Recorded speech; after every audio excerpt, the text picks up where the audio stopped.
There was 2 other people in the car with us to get over there and come back. I didn't have the address to the venue. I was told what the venue was called. I went to the website.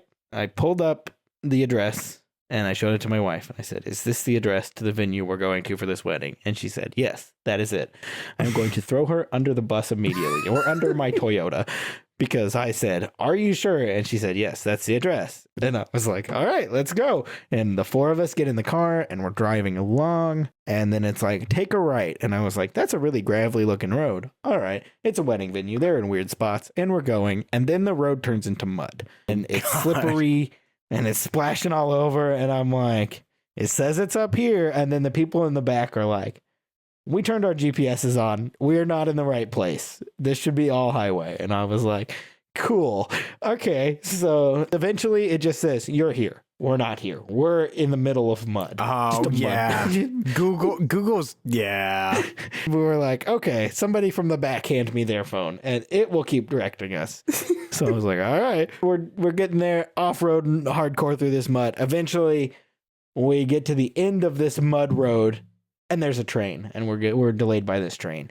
There was a warning on like the invite or whatever that was like, "Hey, there's a train.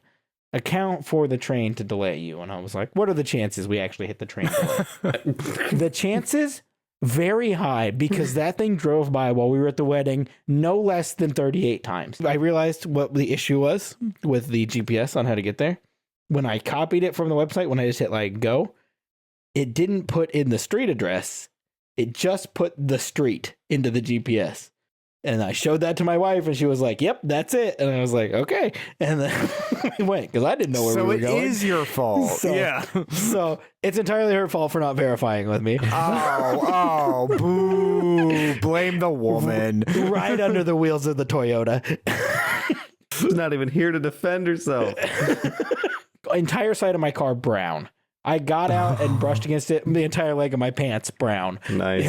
It was covered in mud. I've washed my car twice. It's still muddy. And I'm going to be honest, the mud road equal to the rest of Kansas. And that's why I believed that like it could be here on this mud road. Also slightly offended that they pulled the GPS up halfway through. Like they didn't trust me. Yeah. Like they were like, "We're on this mud road." And they're I like, think you're they weren't like, justified. I think it's okay to take the critique. Just because they were right doesn't mean they gotta like come after you as the driver like that. That's Midwestern rules. exactly. I'd rather go 3 states in the wrong direction before be told you should check the Yeah, map. exactly.